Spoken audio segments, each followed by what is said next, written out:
Esto es lo que nunca esperas de los ángeles del infierno más peligrosos de la historia. Desde actividades delictivas hasta asesinatos, sus vidas se entrelazan con el infame club, dejando un rastro de misterio, violencia e intriga. George Weathern. George Baby Huey Weathern, antiguo vicepresidente de la sección de Oakland de Los Ángeles del Infierno, mantenía un estrecho vínculo con el presidente Sonny Barger. Abandonó el club en 1970, pero se mantuvo en contacto con algunos miembros. Sin embargo, en un sorprendente giro de los acontecimientos, se descubrieron 3 cadáveres en su propiedad de Ukiah, California. Surgieron especulaciones de que el club poseía el lugar como cementerio secreto. Entre las víctimas había 2 prospectos de los Hells Angels que pretendían derrocar a la organización. Aunque Weathern no estaba directamente implicado en los asesinatos, proporcionó las llaves del rancho a William Mitten, con quien tenía una deuda. En una redada policial posterior se descubrieron drogas, armas y otros cadáveres. En 1972, mientras estaba en la cárcel con su mujer, Weathern se cegó trágicamente, clavándose lápices en los ojos. Este incidente provocó su inclusión en el programa de protección de testigos. Weathern escribió con valentía un libro titulado Wayward Angel, The Full Story of the Hells Angels, en el que detalla su vida como miembro de la famosa banda de moteros y su decisión de testificar contra sus antiguos camaradas. A día de hoy, su paradero actual sigue siendo un misterio. Alan Passaro, al desvelar un inquietante capítulo de la historia, descubrimos la implicación de Alan Passaro, miembro de Los Ángeles del Infierno, en el infame concierto gratuito de Altamont de 1969.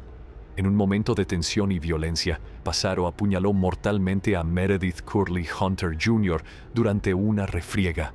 Passaro se enfrentó a cargos de asesinato, pero las imágenes presentadas durante el juicio mostraron a Hunter blandiendo una pistola, lo que llevó a la absolución de Passaro basada en la defensa propia. Los rumores de un segundo agresor persistieron hasta 2005, cuando el caso se cerró oficialmente. Los Rolling Stones, ajenos a la tragedia, presenciaron el caos y suspendieron su actuación al enterarse de la existencia del arma. Tras el suceso, la madre de Hunter abogó por transformar Altamont Raceway en un parque público para evitar nuevos incidentes. Passaro tuvo un destino misterioso. Se ahogó en el lago Anderson en 1985. Aunque se consideró sospechoso, no se confirmó ningún delito. Su legado se entrelaza para siempre con los inquietantes sucesos del concierto de Altamont. Paul Eyesight. Adéntrese en la asombrosa doble vida de Paul Eyesight, un corredor de bolsa enredado con la infame banda de moteros Hells Angels. En 2001, Eyesight y sus socios perpetraron un acto escalofriante contra Yvonne García, abandonándola en el desierto de Arizona como castigo por faltar al respeto al club.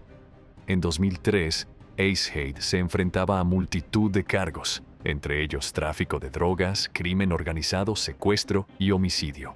Mientras esperaba el juicio, se fugó de forma audaz quitándose el brazalete electrónico, adoptando una nueva identidad y modificando su aspecto. Tras 15 años huido, las autoridades lo detuvieron en Buenos Aires en 2011 y lo extraditaron a Estados Unidos. A pesar de su lucha de 7 años contra la extradición, la petición de libertad de Eyesight fue anulada y se encontró confinado en la cárcel del condado de Maricopa. Mitchell Jinx Genest. El nombre de Mitchell Jinx Genest está ligado para siempre a la oscura historia de los Hells Angels. En la famosa purga de Lennoxville, Quebec, Canadá, 5 miembros de la sección de Laval perdieron la vida, lo que marcó un punto de inflexión para la banda. Otros 2 escaparon por los pelos. Un sexto individuo relacionado con la banda fue abatido 2 semanas después. Los escalofriantes detalles salieron a la luz durante la investigación del forense, que reveló que 41 miembros de los Hells Angels estaban presentes durante los brutales asesinatos. Las víctimas fueron arrolladas cruelmente a un río y se perdieron para siempre. A pesar de las expectativas de The Clave, la banda se fortaleció inesperadamente en Quebec. Genest, implicado en la purga, cumplió cadena perpetua por uno de los asesinatos y obtuvo la libertad condicional plena en 2010. Admitió con franqueza que se había quitado la vida a la víctima por violar el código de la banda y sospechar que era un informador. James Brandes. Pocos nombres dentro de Los Ángeles del Infierno infundían tanto miedo como Jim Brandes. Como vicepresidente de la sección de Oakland, era famoso por su implicación en el tráfico de drogas y el chantaje. En 1977, Brandes fue detenido con medio kilo de estupefacientes y un alijo de contrabando. Sin inmutarse, se mostró desafiante en una entrevista para Rolling Stone, negándose a acatar las órdenes del mismo agente que le detuvo. Este enfrentamiento tendría consecuencias mortales en 1977, cuando Brandes se vio implicado en un intento de asesinato. Milagrosamente, la víctima prevista sobrevivió a un atentado con bomba. Brandes se enfrentó a numerosos cargos, incluido el de intento de asesinato, pero consiguió eludir la condena. Implicado en múltiples asesinatos, sus actividades delictivas siguieron persiguiendo a Los Ángeles del Infierno. En 1994, mientras estaba encarcelado, Brandes se quitó trágicamente la vida, mientras que Kenneth Owen, su cómplice, falleció en 2016. David MacDonald, Carol alias Lobo, es una figura célebre entre los moteros y gángsters proscritos canadienses. Como miembro de la sección nómada de los Hells Angels en Quebec, Carol ascendió al poder bajo el ala de Maurice Boucher, convirtiéndose en su sicario de confianza y orquestando operaciones de narcotráfico. Vinculado a al menos 15 asesinatos, el nombre de Carol se convirtió en sinónimo de la escalofriante masacre de Lennoxville de 1985. Aunque inicialmente se le acusó de asesinato en primer grado, fue absuelto en 1987. Antes de su etapa en los Hells Angels, Carol trabajó como proxeneta en Halifax y se enfrentó a problemas legales por lucrarse con la prostitución. Tras eludir de nuevo la justicia en un caso de asesinato, desapareció en 2001 acusado de 3 cargos de asesinato en primer grado. Se le ha visto por todo el mundo, desde las Antillas hasta Australia, guiando un rastro de misterio e intriga a su paso. Michel Langlois conozca a Michel Langlois, alias Sky, un hombre apasionado por el vuelo. Como piloto con su propio avión, surcó los cielos, ganándose su apodo en su juventud. Pero su amor por las motos le llevó al mundo de los clubes de forajidos, concretamente al Popeyes MC. Cuando los Hells Angels tomaron el relevo en 1977, Langlois hizo la transición sin problemas, ascendiendo de rango hasta convertirse en el presidente nacional de Canadá. Sin embargo, su mandato se vio empañado por la polémica. En 1985, la masacre de Lennoxville le obligó a huir del país, lo que le valió una condena como cómplice de asesinato. Langlois también estuvo implicado en el tráfico de drogas, por lo que se enfrentó a cargos en 1998 y fue condenado a 5 años de prisión. En 2015, la Operación Tiburón llevó a Langlois a declararse culpable de conspiración para cometer asesinato, y el gobierno incautó su sede del Club de Montreal, Robert Chico Mora. A finales de la década de 1970, los Hells Angels se enfrentaron a una feroz oposición cuando intentaban establecerse en Arizona. Entró en escena Robert Chico Mora, líder de la despiadada banda Dirty Dozen. Con una condena por homicidio involuntario a los 24 años, la reputación de violento de Mora le precedía. Tras unirse a los Hells Angels en 1984, se convirtió en una figura clave en su dominio de Arizona. Sin embargo, las actividades delictivas de Mora continuaron, lo que condujo a su detención y condena por asesinato en 1993. Condenado a cadena perpetua sin libertad condicional, se convirtió en una figura temida dentro del mundo motero. A pesar de su turbulento pasado, los Hells Angels veneraban a Mora, y su muerte en 2014 por complicaciones de la diabetes fue recibida con un gran cortejo fúnebre, lo que demuestra el impacto duradero que tuvo en el club. Yves Apache Trudeau. Trudeau, alias Apache o el parachoques loco, era una figura notoria del crimen organizado. A pesar de su baja estatura, llamaba la atención. Entrenado en explosivos, Trudeau orquestó atentados con bomba y ascendió en el club de moteros Popeyes.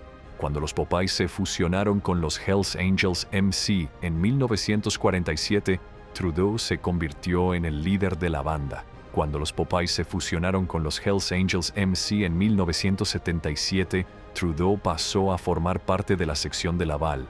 confesó 43 asesinatos cometidos con pistolas, bombas, agresiones físicas y estrangulamiento. Conocido por arrojar cadáveres al río San Lorenzo, las víctimas de Trudeau lo convirtieron en un cementerio de los ángeles del infierno. Entre sus asesinatos más sonados figuran los de Robert Coat, Brian Powers e incluso Jeanne Desjardins, abuela de otro miembro de la banda. Tras sobrevivir por los pelos a la masacre de Lennoxville, Trudeau se convirtió en informador del gobierno. A pesar de la libertad condicional, fue detenido por agresión sexual en 2004 y más tarde sucumbió al cáncer en 2008. El oscuro legado de Trudeau sigue fascinando e inquietando. Maurice Boucher Morris Mom. Boucher, antiguo líder del club de moteros Hells Angels de Quebec, era un famoso delincuente canadiense. Su turbulento pasado le llevó por el camino de la delincuencia, dedicándose a robos a mano armada y allanamientos de morada para mantener su adicción a las drogas. Se unió a la banda de moteros supremacistas blancos conocida como las SS y con el tiempo se convirtió en un miembro destacado de la sección de Montreal de los Hells Angels. Conocido por sus tácticas violentas y su implicación en el tráfico de drogas, Boucher formó una sección de nómadas para dominar el mercado de la droga de Quebec, lo que desencadenó una brutal guerra con bandas de motoristas rivales. A pesar de su reino del terror, Boucher fue declarado culpable de ordenar asesinatos y condenado a cadena perpetua en Illinois. Durante su encarcelamiento se enfrentó a otros problemas, como la expulsión de los Hells Angels y cargos de intento de asesinato. Boucher falleció en 2022 de cáncer mientras estaba en prisión. El cautivador mundo de los ángeles del infierno está repleto de historias jamás contadas sobre sus peligrosos miembros, sus actividades delictivas y los inquietantes sucesos en los que se vieron envueltos. Desde asesinatos y violencia hasta traiciones y tragedias, su legado estaba en prisión. El cautivador mundo de los ángeles del infierno está repleto de historias jamás contadas sobre sus peligrosos miembros, sus actividades delictivas y los inquietantes sucesos en los que se vieron envueltos. Desde asesinatos y violencia hasta traiciones y tragedias, su legado sigue fascinando e inquietando a día de hoy. Gracias por verlo. Si te ha gustado, dale a me gusta y suscríbete para ver más vídeos. Hasta la próxima.